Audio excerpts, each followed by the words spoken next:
The following is a Comfortably Zoned Radio Network production.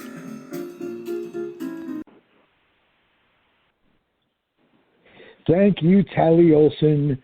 We are back. Comfortably Zoned Radio Network. The show is comfortably zoned in a vat of pine tar.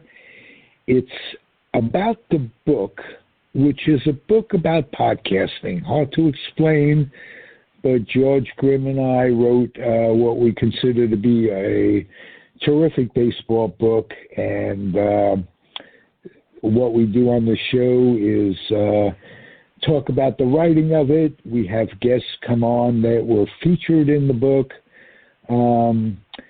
Today, a little differently. It's just George and I. Hello, George. Hi, Rob. How you doing? Good to see you. Good to talk to you. Yeah. I wish we did get to see each other actually on a regular basis. We're bi-coastal. You're on the East Coast. I'm on the West Coast.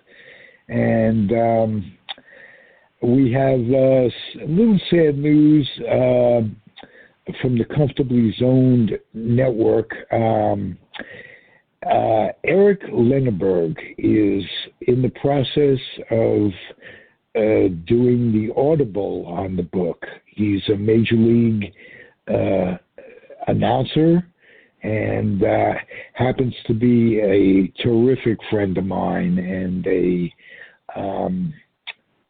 friend of the show. Has been really excited about doing this book, and he has been diagnosed with two pretty severe life-threatening problems. Number one, he's got a spine that needs surgery, and it is imminent that he gets it. But beyond that, he is looking at a heart transplant. He's had some lining of his heart is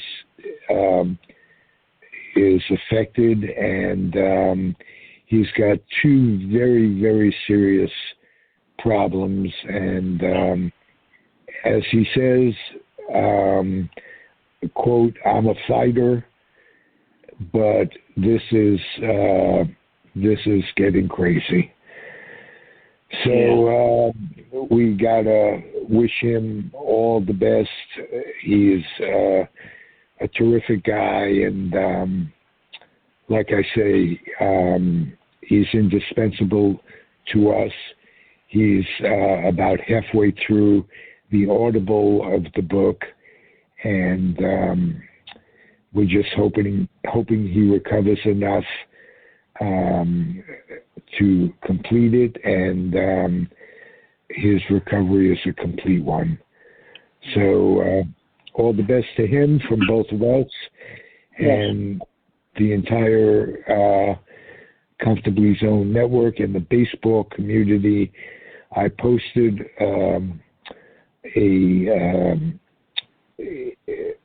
basically what I'm telling you. I posted on Facebook yesterday, and he gave me permission to talk about his plight, and the response has been outpouring of love and prayers and good vibes, however you want to celebrate his life. Right. So that, and I thought that in keeping with the depressing part of life that's going on, we're on the verge of a world war, it seems. I'd like to talk about some of the people, three in particular, who were featured in our book, which only came out last September, and we only started working on it about a year past that. We've had three people pass away in 2021 that were featured in the book.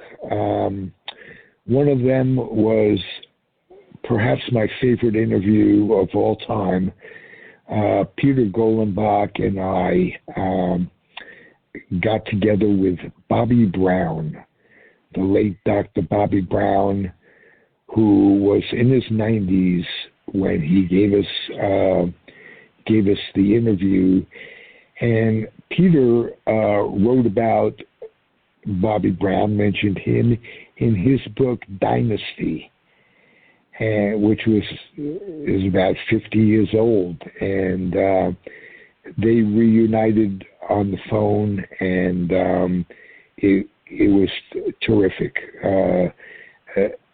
Bobby Brown's memory up until the time he passed away was absolutely intact, and it was one of the best interviews we did.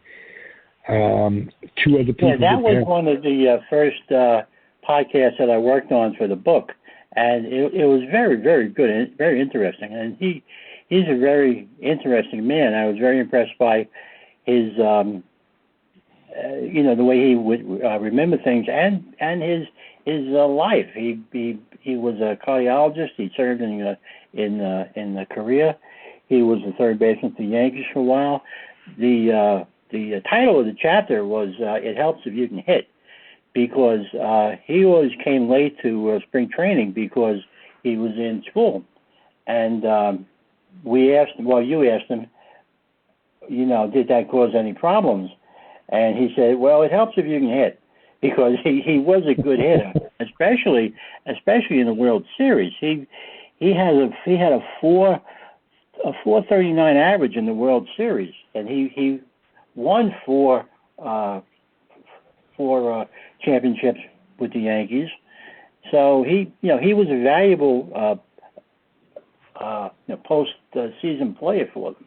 So it does help if you can hit, and it helps if you can bring some kind of value to the table. He had wonderful stories for us. He was Yogi Berra's roommate, and he recounted the story of he'd go to sleep reading Grey's Anatomy, not before, and Yogi would literally read the comic books, Superman comic books, whatever was out there. And they were about to turn in one night, and they were about to close the lights, and Yogi says, "Mine was terrific. How did yours turn out?" And the other thing that I loved about the interview was that Peter Golenbach, who co-hosted many of the interviews that we did on my podcast network, one of the shows I had was Professor Golenbach, and he talked to Professor Golenbach, and he remembered when Peter came out to visit him for an interview. And Peter remembered and made note of the fact that his daughter was absolutely gorgeous. And he was very impressed with his daughter. And like any good father, he glowed when he heard that. And again, 50 years ago, it stuck in Peter's mind. And you mentioned that he was a Yankee third baseman. He was a cardiologist. He was also president of the American League for a long time. And the Texas Rangers before that. He was president of the Rangers before that, the Texas Rangers. I had forgotten about that. I totally blanked about that. He was a very well-respected man. He was indeed, and the complete interview is featured in the book. The book itself is available on Amazon. It's an ebook and as well, and it's gotten some great reviews. It's gotten 8 5-star reviews on Amazon in the few months it's been out, and I mean, I've been so proud of the people telling me how great a book we wrote, and I remind them that the majority of the writing was George Grimm, and how he transposed the interviews and made a baseball story out of the book. It's 500 pages, and it's 500 pages of baseball history with a fair amount of humor mixed in. Yeah, looking back, I've got it on my nightstand and go to it constantly. Yep. I am amused at times. There's humor, and we pointed out as we were writing the book that there's absolutely, we pointed out to each other, that there's absolutely no fluff. It is all, nothing's put in about that, and he batted 271 in this year, and that it's all about lives, and we examine the lives of people in all working capacities in baseball. We have the official scorer, Michael Duca, who was with us a week or so ago. We have everybody that does a job in baseball is represented on one level or another.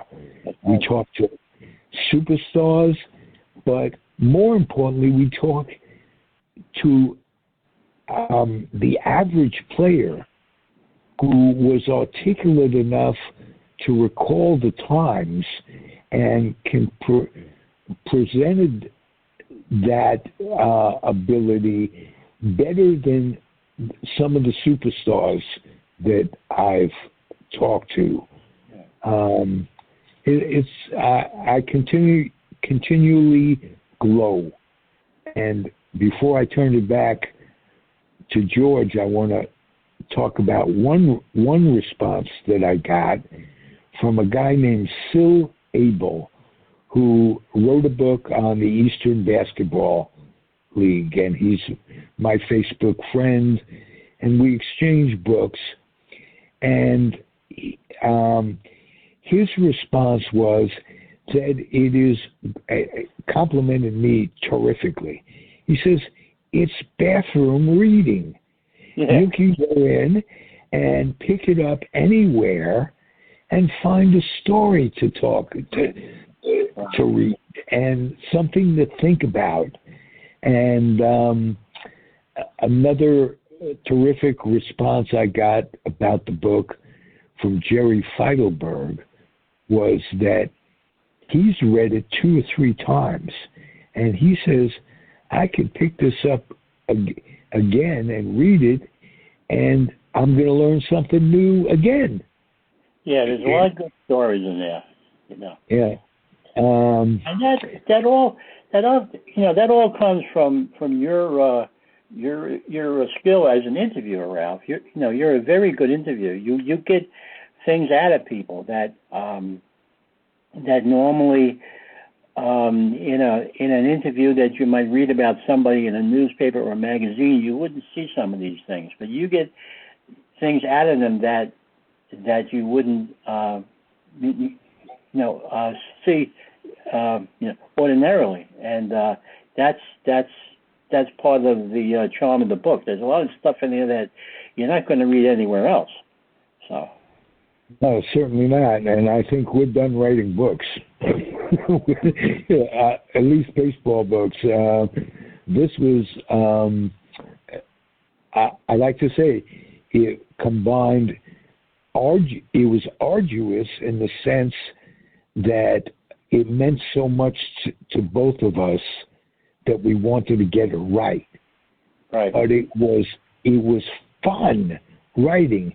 And from the beginning, you are a sports fan, a hockey maven, and a baseball fan too, but it not so much as me.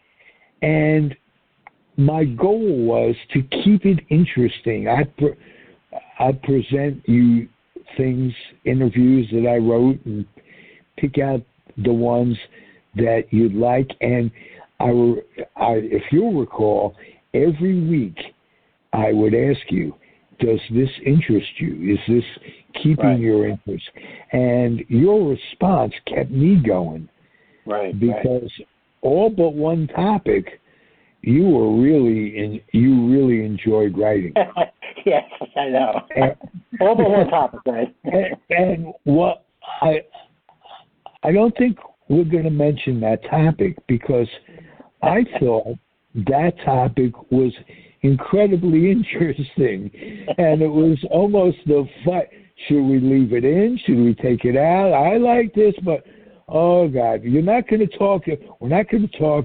George would say to any of the people that we interviewed about the topic, because I won't know what to say. So we haven't had any of them on. But and my wife always says that I'm a very loud snorer, so you would have heard me snoring as you talking about it. All right. We I'll stand. And what we had to leave out was great.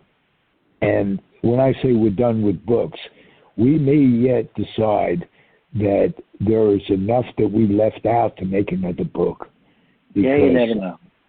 You never know. I don't want to completely eliminate that, but we do a lot of resting on our laurels, if you will, and I so much enjoy these topics.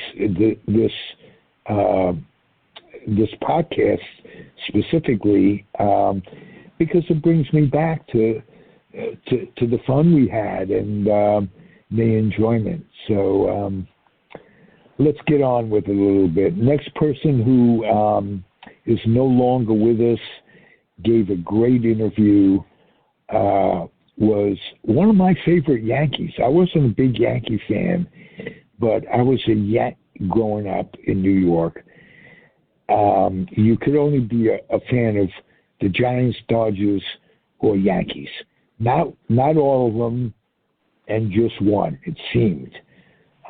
Very few. Most of it was based on what part of the city you came from, based on your relatives giving, who brought you to the first game, friends and relatives, their rooting interest. But you had to respect, growing up, all three teams in New York that were just terrific. I mean, my memories of the Dodgers and Giants aren't any more important to me than my memories of the Yankees. And Art Ditmar was an injury-prone pitcher who, when he was on, gave them some great innings. And he talked a lot about his relationship with Casey Stengel. And is there anything you remember from the interviews that? Yeah, he actually threw a bat at Casey when Casey took him out of one of the games, and that's one of the things you got at him with your interviewing skills. But he threw a bat at Casey Stengel, and that was just, that was just amazing to me when I heard it, and I guess to you when you got it. I think you interviewed him by yourself, and that was a great story. But he was the last winning pitcher for the Philadelphia A's before they moved to Kansas City. And he was traded back and forth from Kansas City to the Yankees twice, with a lot of players to be named later. But one of those players to be named later turned out to be Clete Boyer, who came from Kansas City to the Yankees. So that's something to hang your hat on. And, right. Yeah. Right, and Clete Boyer brought to mind a myriad of third basemen that were great in those days. Well, I would compare Clete Boyer favorably to Brooks Robinson in the field. Not as a hitter. Robinson was a better hitter, but Clete Boyer was a fantastic third baseman. He was all over the place over there. He I don't think anything got past him. Anything that was catchable, he got. And he was a great third baseman. Indeed. Robinson got a lot of kudos. A lot of his fielding ability was on a par with Clete, and vice versa. You could say no more if you compare those two. Yankees have had Nettles since. Dodgers had a great third baseman when I was growing up, early as a kid. Billy Cox. Billy Cox. Yeah, who was somewhat troubled as a human, if my memory serves. He had some problems with his teammates and what have you, but Yankee manager Casey Stengel thought that he was the first acrobat that he'd ever seen as an infielder. So, the stories that they tell bring to mind other players. It's not just about the people I interviewed and talked not just about themselves. They were very unselfish in complimenting their teammates and what have you. You mentioned that Ditmar had been traded once or twice from the Yankees to Kansas City. One of those trades involved Joe DeMaestri and Roger Maris. I don't remember if Ditmar came back with Maris, or when. Wasn't listed. I looked it up on Baseball Reference, and it wasn't listed. But unless he was a player to be named later, I don't know. But it wasn't listed as being Roger Maris, one of the Roger Maris trades. So. Okay. Well, that's one of the reasons we got to keep rereading the book. Yeah. Because again, it'll stuff you can't possibly memorize. No. Will come back to you, and with a smile. A lot of times. One of the people, the third person I wanted to talk about today, who passed in shortly after the interview, was Mudcat Grant. And it was when I first started doing podcasts, I met a woman who had a big baseball fan. Her name is Sarah Summer. She was a big A's fan. Moved to France and has to follow the A's, long distance. And she bragged to me about knowing Mudcat and having spent some time with him and interviewing him. He didn't even know he was being interviewed because people like ourselves who don't necessarily write books but have a great curiosity about the times in baseball, they actually interview just in their discussion with people. Turns out that that the conversation ends up being in an interview that she remembered as a conversation / interview for the rest of her life. And she told me when I first started doing podcasts that I will never do an interview as interesting as the one with, as she did in her head with Mudcat Grant. Yeah. He is so fascinating, so many different levels of fascination. He was, first of all, he was one of the 20 black 20 game winners, black aces, they called him. He was the first black man to win 20 games in the major leagues, and he was the first black man to win a World Series game in the major leagues, which really surprised me because there were quite a few black pitchers before him, but I guess they never won the games, and he was the first black pitcher to win a World Series game. Right.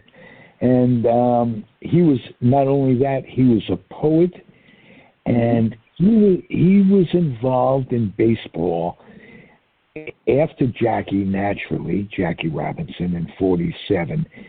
But the players that came up, the black players that came up directly after him, the first 4 or 5 years, had an incredible story to tell about racism and what was going on. It did, when Jackie came to the league and that now blacks could play, it wasn't all honky-dory. Everybody that came up, especially the ones that took their minor league experience, and most of them did, in the South. And what they put up with and the racism that they put up with when they were in the minors, and how it carried over to the majors was very interesting. And Mudcat tells the story in the book of actually coming to blows with a bullpen coach. That's right. I remember that, yeah. Who was treating him with no respect. And he stood up. And a lot of players, you're risking everything. The stars, the black players that came up originally, the majority of them were stars. Larry Doby, for instance, Satchel Paige was brought into it. But there were very few bench players, substitutes playing. Because if it was a question of the 25th man on the roster, who's going to make the team, if you weren't a star, you weren't going to make it as a black person. They'd go to the white person instead. So, and that prejudice lasted a long time, and it isn't over with yet. This is still a crazy world, as illustrated by picking up the daily paper.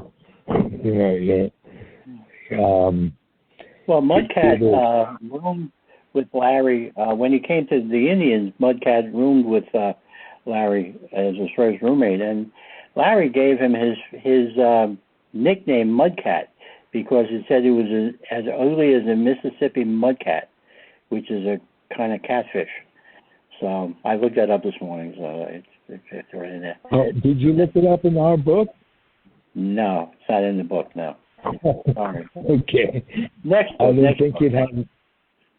All right.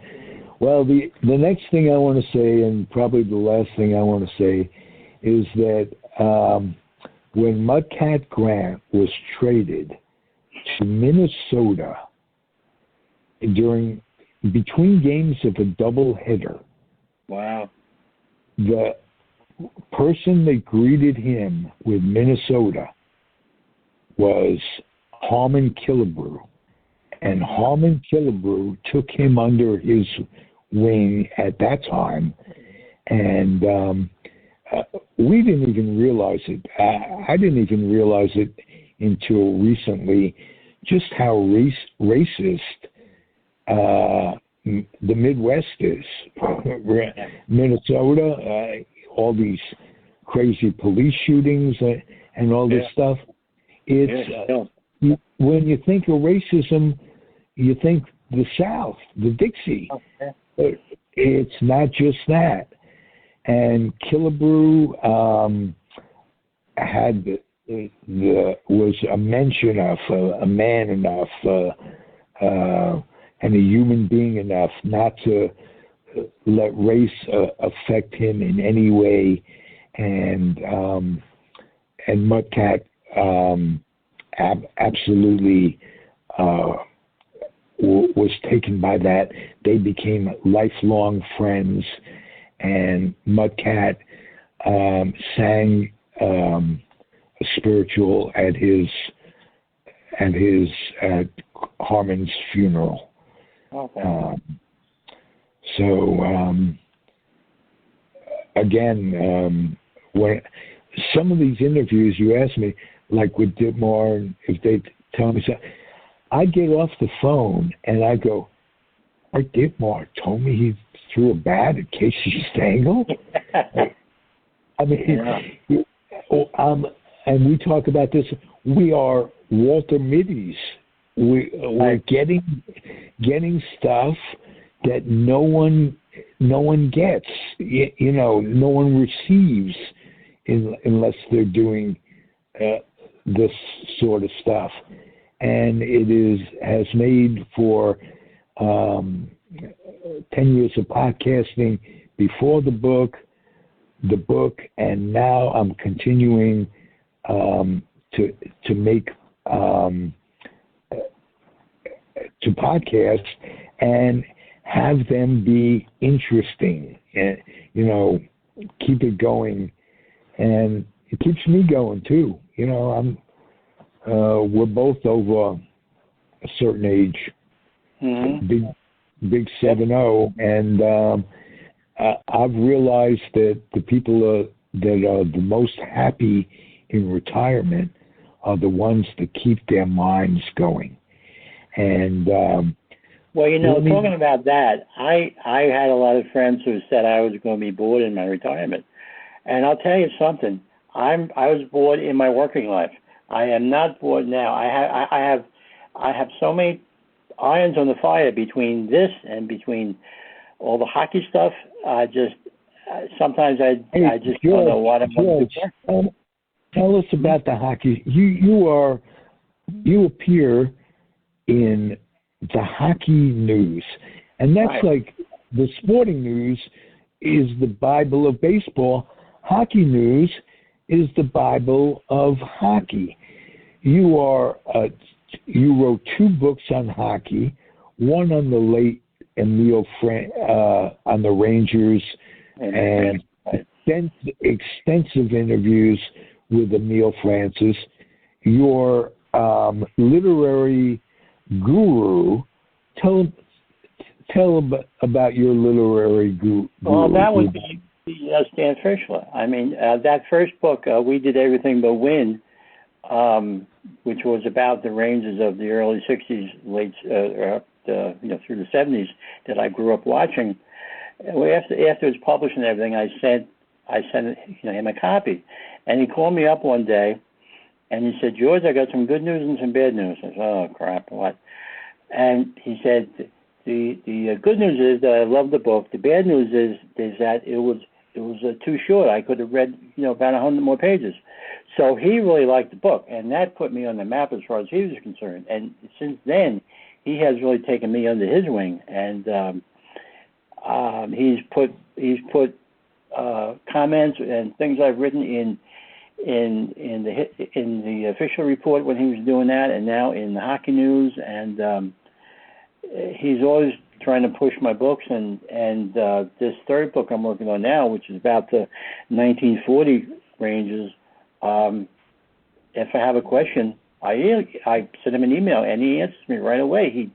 He loves to help me, so that's great. I love the guy, and I compare it to my relationship with Peter Golenbach, who incidentally wrote the foreword to our book, and described it as a brilliant piece of writing.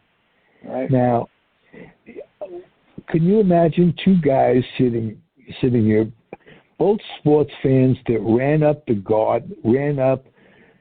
in a hockey game to get 50-cent seats in the Garden as kids, and saw the Knicks and the Rangers and idolized these people, and two guys who got the most from the writings of Stan and Peter, involved with them in their lives. I go to a used bookstore, and I'll browse around and say, oh, there's Peter Golenbach's book, and another Peter Golenbach's book, and I think, my God, I'm part of all this. It's just amazed me, and like you said, not to be bored. Yep. Because I wonder what life would be like if I had nothing to think about. Yeah. I know what you're talking about. I'm not one to sit in the park and look at the flowers. I want to think about lives. I want to think about the world. I want to think about how it's evolved. The sports world, baseball especially, get to do that. So, we're both blessed, and let me say, I know you are grateful, and you know that I'm grateful. Yep. So when we talk about it, it's just a joy. Any of our communications is joyous to me, because I know you as a person, and I'm blessed to have you as a friend. Me too, Ralph. Me too. Thanks. All right. Just one more thing I want to bring up. When we were talking about Clete Boyer before, that made me think about the Yankee infield of those days. And I had Boyer, I had Tony Kubek, and Bobby Richardson. And first I had Moose Gower, and then I had Joe Pepitone. And I'm trying to figure out who succeeded Tony Kubek, because he didn't play that long while I was a baseball fan. He left early on. I'm trying to think who Tony Kubek, and I kept thinking about Bill Linz, but it wasn't. I looked it up. Would you care to guess? Who was it? Tom Tresh. Tom Tresh. He became an outfielder. And whose father was a catcher, Tom Tresh. Mike Tresh was a catcher. And when Kubek first came up, he was in direct competition with Tresh for the shortstop job. Kubek and Tresh had to retire early because of injuries. Right. He said Bobby Richardson, and somebody gave me Bobby Richardson's phone number years ago, and I was doing the show with Peter Golenbach on Sunday nights, and I tried to get Bobby on, and he's too pious a person on Sunday. I remember we didn't connect because of that, but that infield was absolutely amazing, and combine it with an outfield of people like Mickey Mantle and Roger Maris and Hank Bauer over the years. And how about the catching? Yogi Berra, John Blanchard, Elson Howard. Right. 3 catchers who hit 20 home runs for the Yankees in the 1961 season. Yeah. As a matter of fact, Kubek wrote a great book about that 61 season, and he featured Joe DeMaestri, who we talked about in our book. So it just it's like a circle. It's like every memory brings up memories of other memories, other memories, and keeps us going. Yep. Love doing this, George. Okay. All right. We'll be back next week or the week after. Yeah. With more memories of the book. Want to remind everybody it is available on Amazon. Comfortably Zoned, the Nevada Pine Tar. George Grimm, Ralph Tycho wrote it. Mark Littell and Peter Golenbach did the forwards, and it's worth looking into. And just when you get it, write a review for it. Read it, write a review for it. Just and if baseball and if Major League Baseball doesn't come back soon, you'll have plenty of time to read it. So now's the time to buy it. Absolutely. Somebody said that to me the other day. They said, well, with the baseball strike, that's not going to be good for your sales and what have you. I think it'll be great for our sales. Yeah. You don't have this much free time in the baseball season generally, which is another story. That's a craziness. It's billionaires fighting with millionaires. Yep. Over ways to make it more difficult to be a fan. Yes. And as a matter of fact, we saw this coming, what baseball is turning into. And go to the last chapter, everybody, and I do a panel.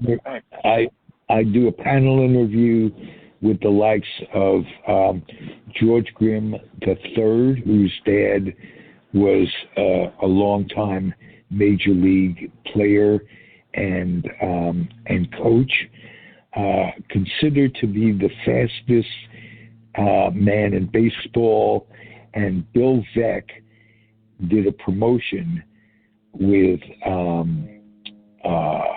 who was he, the runner, the famous. I don't remember. I want to say Rafer Johnson, but I don't think so. No, this was before. He was the Olympian in 1936 that embarrassed Hitler. Marty Glickman. Well, Marty Glickman didn't get into those Olympics. That's right. Another story. It's the black guy that ran considered to be the fastest man in the world. George Case finished. George Case ran in spikes and finished with. They ran the 100-yard dash against each other, and George Case ran a flat 10 in. His dad ran a flat 10 in that race.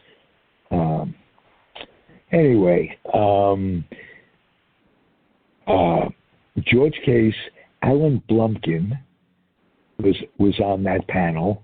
Hal Bach. And Hal Bach was on that panel. And they are long-term baseball traditionalists, and they have seen the game from way back. And their analysis of what it's turned into is right on, and isn't happy-making. No. Baseball is shooting itself in the shins, going for the home run or the strikeout. You don't see bunts. You don't see hit and runs. It's not the same game, but at least we give you 500 pages of what the game was like. Right. And you'll love it, everybody. I'm not that humble about this. Right. I got to tell you, from just getting the day that Peter Golenbach got the thing, it's a brilliant book. I've been glowing ever since. So keep coming back and talking about it, George. I will. We'll be back. Okay. Thank you for listening, everybody. Comfortably Zoned Radio Network. The name of the book is Comfortably Zoned in a Vat o' Pine Tar. Butch Burns, Ralph Tycho. All the best, everybody. Pardon me? Have a good week. All the best. Oh, yes, absolutely, sir. Stay healthy. Thanks for listening, everybody. Talk soon. The proceeding has been a Comfortably Zoned network production. You are advised to keep your dreams wet, your humor dry, your children and grandchildren out of military recruiting offices and off the laps of clerics who wear dresses. Thank you for listening, everyone. Happy trails.